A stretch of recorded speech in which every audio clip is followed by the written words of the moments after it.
여러분, 일반적으로 제사는 어디에 초점이 맞춰져 있냐면은 속죄에 초점이 맞춰져 있습니다. 그러니까 아담 이후에 범죄함으로 말미암아 하나님과의 영적인 교제가 끊어져 버린 오늘 우리, 그래서 이제 영적으로 사망했다. 오늘 우리가 하나님과의 영적인 교제가 단절됐다. 이렇게 말하고 있죠. 그래서 오늘 우리는 이 죄의 문제가 해결되지 않고서는 절대 하나님 앞에 나아갈 수 없습니다. 그래서 하나님은 이 제사의 제도를 통해서 오늘 우리를 속량하시고 속죄하시고 오늘 우리로 하여금 하나님과 영적인 그 교제로 들어오게 만드셨죠. 그런데 이 대속죄일, 이것이 중요한 이유는 무엇인가 하면은 온 이스라엘 그 회중에 대하여서 그 죄를 속량하고 속죄한다는 의미가 있기 때문입니다.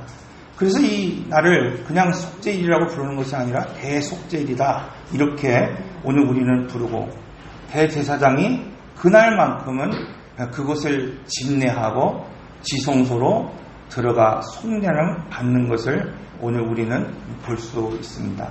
그래서 히브리서는 이 광경을 이렇게 설명하고 있습니다. 히브리서 9장 7절의 말씀, 오직 둘째 장막은, 즉 지성소는 대제사장이 홀로 1년에 한 번 들어가되 자기와 백성의 허물을 위하여 드리는 그 피 없이는 들어가지 못할 것이다, 이렇게 말하고 있습니다.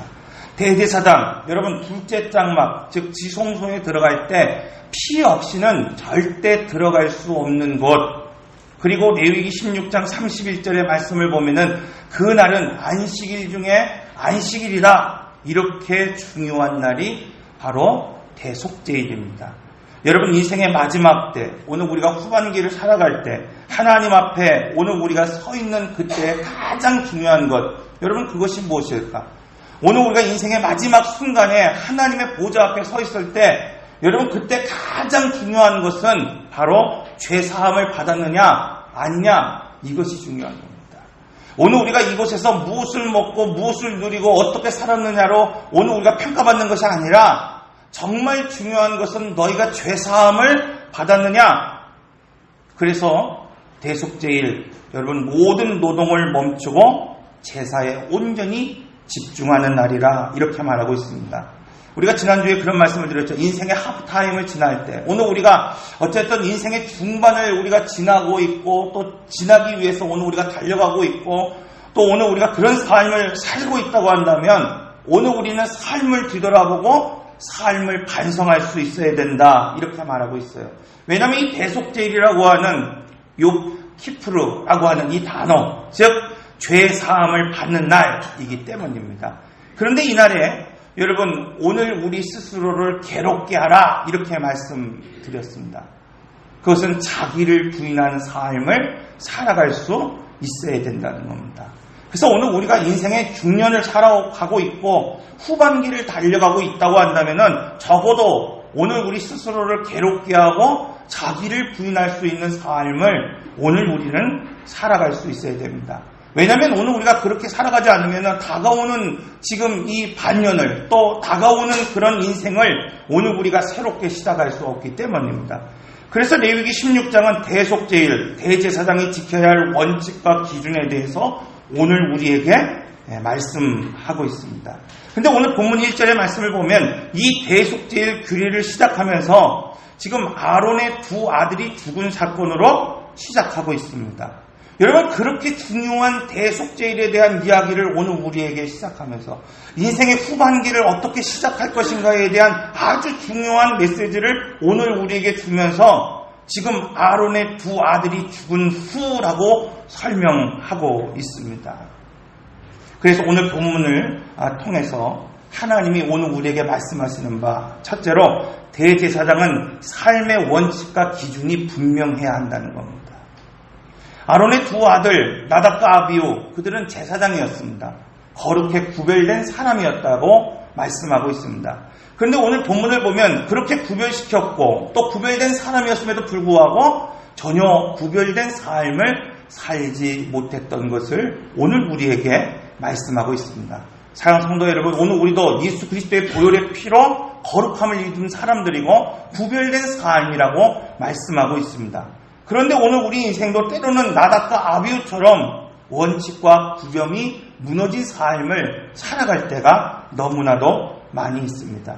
이 나답과 아비후, 여러분 모든 면에서 의롭고 훌륭한 영적인 지도자였다는 것을 성경은 오늘 우리에게 말씀하고 있습니다. 민수기 3장 2절에 4절의 말씀을 보면 그들은 기름 부음을 받고 거룩하게 구별되어 제사장 직분을 위임받은 제사장들이라 이렇게 말하고 있습니다.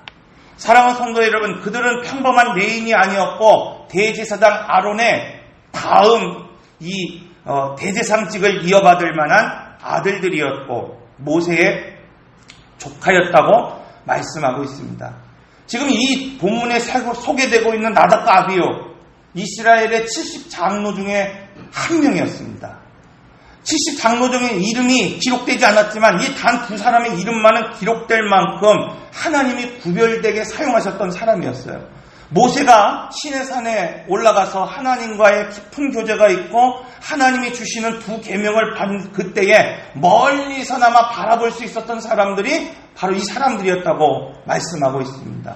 뿐만 아니라 성경에 보면 그들이 친히 하나님을 뵙고 그 안에서 먹고 마셨던 사람이었다라고 말씀하고 있습니다. 그런데 어느 날 느닷없이 지금 그들의 생명을 거두셨어요. 여러분, 이때의 이스라엘 백성들의 충격이라고 하는 것은 말할 수 없을 것입니다. 이 사건이 언제 일어났는가? 그들이 성막에서 사역을 시작한 첫날 일어났다 이렇게 말하고 있습니다. 하나님께서 이스라엘 백성들에게 성막을 지으라고 말씀하셨고 오랜 기간 동안 성막을 지었습니다. 그리고 그 성막 안에서 처음으로 위임을 받고 기름 부음을 받고 제사를 드리는 그 첫날 그들이 죽임을 당했다 이렇게 말하고 있습니다. 여러분, 아론과 그 아들은 성막이 완성됐을 때 7일 동안 의식을 거하며 기름 부음을 받았어요. 여러분, 얼마나 큰 영광입니까? 그리고 8째 날 아론이 성막에서 처음 속죄제를 드렸을 때 기적이 일어났다 이렇게 말하고 있습니다. 레위기 9장 20절의 말씀, 불이 여호와 앞에서 나와서 제단 위에 번제물과 기름을 사른지라 온 백성이 이를 보고 소리 지르며 엎드렸더라. 여러분, 하나님께 성막을 지으셨고 처음 번지 속죄제로 하나님 앞에 드리는 그때 불이 나와서 이 번제단을 다 살르는 그런 기적을 오늘 우리에게 보여주셨습니다. 그런데 모세는 그 후의 일을 이렇게 기록하고 있습니다. 레위기 10장 1절에서 2절, 아론의 아들 나답과 아비후가 각기 향로를 가져다가 여호와께서 명하지 아니하신 다른 불을 담아 여호와 앞에 분향하였더니 불이 여호와 앞에서 나와 그들을 삼킴에 그들이 여호와 앞에 죽은지라. 성경은 그들이 그 불이 어디에서 지금 가져왔는지에 대해서는 침묵하고 있습니다. 왜냐하면 불의 출처가 중요한 것이 아니라 어떤 불을 썼느냐가 중요하기 때문입니다. 오늘 본문은 분명하게 말하고 있습니다. 그들이 다른 불을 사용했다는 겁니다. 여러분, 오늘 이 말씀은 제사장으로서 오늘 우리가 하나님 앞에 어떻게 서야 하는지, 어떻게 살아가야 되는지, 인생의 후반을 오늘 우리는 어떻게 살아가야 되는지에 대해서 말씀하고 있습니다. 분향단의 불이 번제단에서 죄가 처리된 불, 그것으로만 반드시 붙여야 된다고 성경은 말씀하고 있듯이 제사장이 아무리 구별된 신분이고 대제사장이 아무리 하나님 앞에 거룩한 자여도 먼저 번제단에서 이 속죄제를 드리지 않고는, 즉 죄가 처리되지 않고서는 어떤 경우도 그가 분향할 수 없다는 것을 오늘 우리에게 말씀하고 있는 겁니다. 또 어떤 경우도 그는 그 직분을 감당할 수 없음을 오늘 우리에게 말씀하고 있습니다. 그러므로 여러분, 이 제사장에게 있어서 빨리 하는 것이 중요한 것이 아닙니다. 제대로 하는 것, 정확히 하는 것, 그것이 중요하다고 말씀하고 있습니다. 그럼에도 나답과 아비후는 죄가 처리된 불이 아니라 다른 불을 사용하고 다른 방법을 통해서 그 불을 지폈다고 말씀하고 있습니다. 그러므로 성도는 하나님의 기준에 맞추기 위해서 여러분 원칙을 지킬 수 있는 삶을 살아갈 수 있어야 됩니다. 배울 때 오늘 우리는 제대로 배워야 하고 몸에 익숙할 때까지 반복하고 지속해야 합니다. 그렇지 않으면 오늘 우리가 쓰임을 받을 수 없기 때문입니다. 여러분, 성경을 보십시오.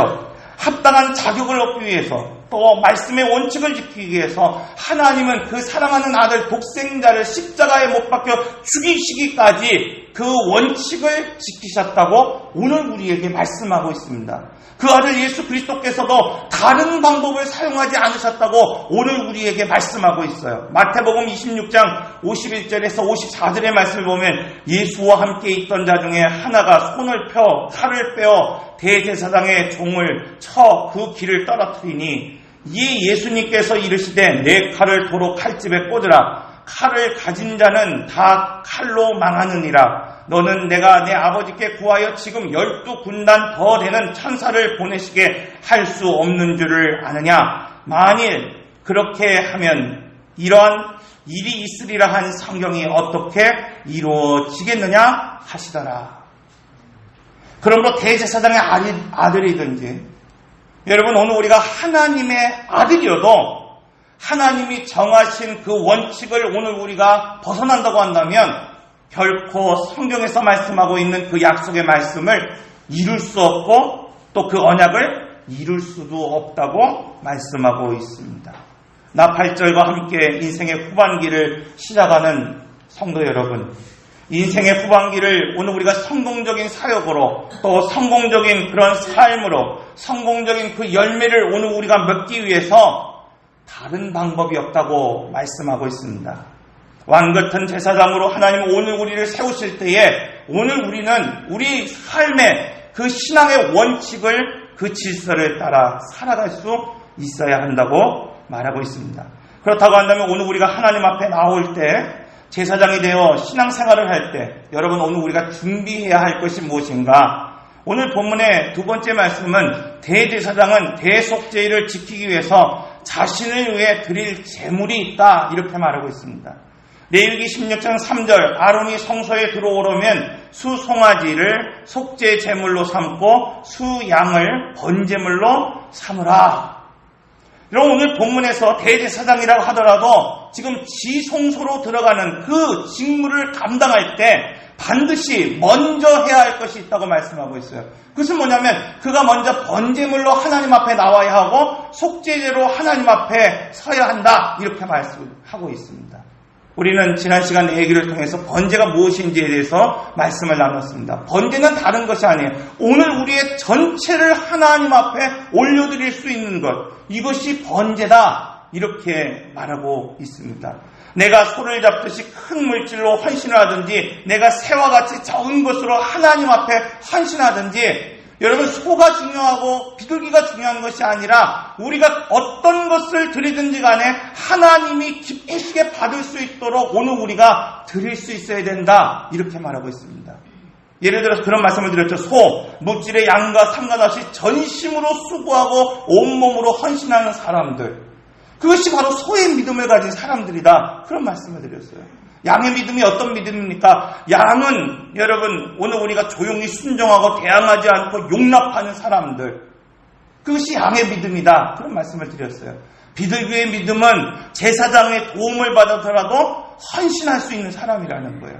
여러분 오늘 우리가 하나님 앞에 번제로 헌신하며 하나님 앞에 나간다고 했을 때에 하나님이 그 헌신을 기쁘게 받으시는 것은 단순히 소를 드렸기 때문에 양을 드렸기 때문에 비둘기를 드렸기 때문이 아니라 이처럼 하나님이 기뻐하시는 삶을 살기 때문이다 이렇게 말하고 있어요. 오늘 우리가 제사장이라고 한다면 적어도 이 정도의 원칙을 가지고 살아갈 수 있는 사람이어야 합니다.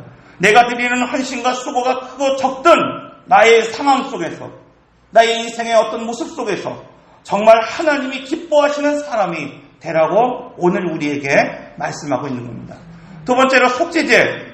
여러분 그것은 다른 것이 아니라 오늘 우리의 몸을 정결케 하고 오늘 우리의 죄를 씻어내서 하나님이 거하시는 처소가 되게 하라 이렇게 말씀하고 있는 거예요. 사람들은 각자 섬기는 신에게 대하여 정성을 들이기 위해서 신전을 세우기도 합니다. 그래서 더 화려한 신전을 세우고 더 웅장한 신전을 세우기를 원하고 있습니다. 그곳에서 무엇을 드리는가가 그 정성에 따라서 응답되기도 하고 또 그 신을 통해서 또 여러 가지 복을 얻기도 한다고 믿고 있어요. 그러나 하나님은 전혀 다른 차원에서 오늘 이 속죄제, 이 피의 제사를 오늘 우리에게 드리라 이렇게 요구하고 있습니다. 출애굽기 12장 12절에서 13절의 말씀, 6월절에 관한 말씀입니다. 내가 그 밤에 애굽 땅에 두루다니며 사람이나 짐승을 막론하고 애굽 땅에 있는 모든 처음 난 것을 다 치고 애굽의 모든 신을 내가 심판하리라. 나는 여호와라. 내가 애굽 땅을 칠 때에 그 피가 너희가 사는 집에 있어 너희를 위하여 표적이 될지라. 내가 피를 볼 때에 너희를 넘어가리니 재앙이 너희에게 내려 멸하지 아니하리라. 사랑하는 성도 여러분, 심판의 때, 인생의 마지막 때 하나님이 보시는 건 오늘 우리의 정성이 아니라는 겁니다. 오늘 우리가 무엇을 드렸고 어떻게 살았고 무엇을 하며 살았는가, 그것을 보시는 게 아니라 정말 오늘 우리에게 보고자 하는 것, 예수 그리스도의 보혈의 피라는 겁니다. 6월절 이 약속의 말씀을 의지해서 여러분, 그 집에 임방과 문설주에 어린 양의 피를 발랐을 때에 내가 그 피를 볼 때 너희를 넘어가리라. 여러분, 이렇게 열어놓으신 길이 속죄의 죄, 속죄의 길이었다, 이렇게 말하고 있습니다. 하나님의 아들의 피를 통해서 생명을 살리겠다는 겁니다. 그러므로 오늘 자신을 위해서 드릴 제물, 여러분, 그 대제사장이 이 직무를 감당하기 위해서 드려야 될 속죄 제물, 그건 다른 것이 아닙니다. 그것은 바로 예수 그리스도의 효력을 믿고 예수 그리스도의 그 피의 복음을 의지하며 사는 원칙이 있냐는 거예요.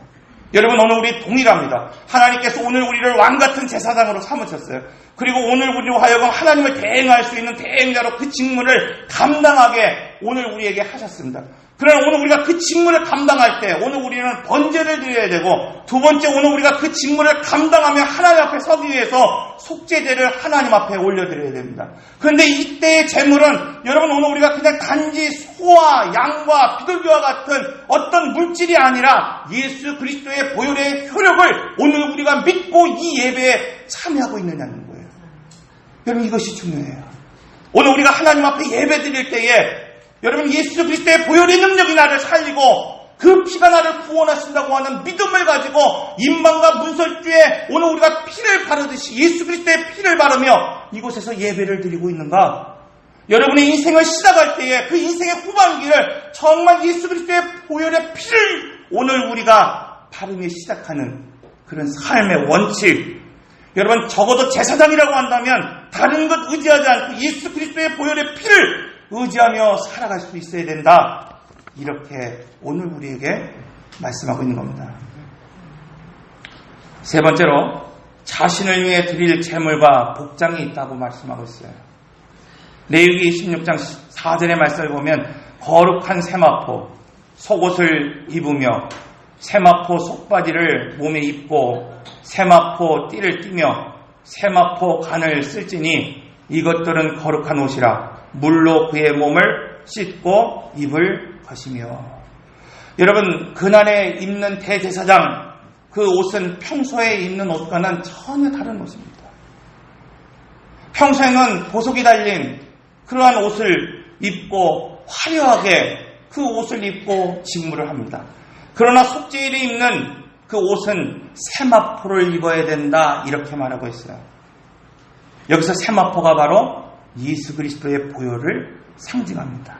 18세기 프랑스 재무장관이었던 에티엔 실루엣이라고 하는 사람이 있습니다. 이 사람의 영향으로 인물의 윤곽을, 그 내부를 검게 칠한 그 초상화가 등장했다 그럽니다. 이것을 오늘 우리는 실루엣이다, 이렇게 표현합니다. 그래서 오늘 우리가 실루엣을 입으면 우리의 몸이 뭐예요? 드러나 보이죠. 여러분, 세마포가 바로 이와 같습니다. 세마포를 입으면 오늘 우리의 몸의 윤곽이 비치는 거예요. 그러므로 세마포를 입었다는 것은 무엇인가? 하나님 앞에 나아갈 때 그 안에 처리되지 않은 죄성, 그 옛사람이 오늘 우리가 드러나고 비치면 어떻게 되느냐? 죽임을 당할 수밖에 없다는 겁니다. 결국 하나님 앞에 화려한 것이 중요한 것이 아니라 여러분, 죄가 드러나지 않는 삶을 살아야 하고, 오늘 우리 삶 속에서 그리스도가 드러나야 된다, 이렇게 말하고 있습니다. 그러므로 오늘 우리가 대제사장으로 1년에 단 한 번, 여러분, 누구도 들어갈 수 없는 그곳을 오늘 우리가 들어가는 그런 영적인 어떤 그런 신령한 은혜가 오늘 우리 안에 있다 하더라도, 누구도 오늘 우리가 할 수 없는 일을 오늘 우리가 감당할 수 있는 능력이 오늘 우리 안에 있다 하더라도 세마포를 통해서 죄가 드러나지 않아야 됩니다. 세마포를 통해서 무엇이 드러나야 되는지 예수 그리스도가 드러나는 삶을 오늘 우리가 살아갈 수 있어야 됩니다. 사랑하는 성도 여러분, 오늘 우리는 예배를 통해서 우리의 죄가 드러나지 않도록 예수 그리스도의 보혈의 피로 오늘 우리를 발라야 됩니다. 뿐만 아니라 예수 그리스도의 이 보혈의 능력으로 오늘 우리가 새 생명을 얻었다고 한다면 이제 오늘 우리가 드러내야 될 것, 그것은 뭐냐면 우리가 드리는 재물이 드러나는 것이 아니라 우리 안에 살아가시고 역사하시는 그리스도가 드러나는 삶을 살아갈 수 있어야 된다. 이것이 여러분 인생의 후반기를 살아가는 오늘 우리에게 주시는 말씀이고, 오늘 우리가 제사장이라고 한다면은 기본적으로 이런 원칙을 가지고 살아갈 수 있어야 된다고 말하고 있습니다. 2019년도 여러분 하반기, 오늘 우리가 왕같은 제사장으로 살기 위해서 하나님이 오늘 우리에게 주신 원칙, 여러분 그 기준이 무엇인지를 오늘 우리가 분명히 깨닫고 그것을 놓아버리고 잃어버리지 않는, 그래서 오늘 우리로 하여금 그 직무를 감당할 때 왕같은 제사장으로 하나님을 대행하며 이 땅에 살아갈 때 오늘 우리의 죄가 드러나는 것이 아니라 예수 그리스도가 드러나는 그런 삶을 살아가는 여러분의 삶이 다 되시기를 바랍니다. 네, 기도하겠습니다. 인내하신 구세주여, 내 말 들으사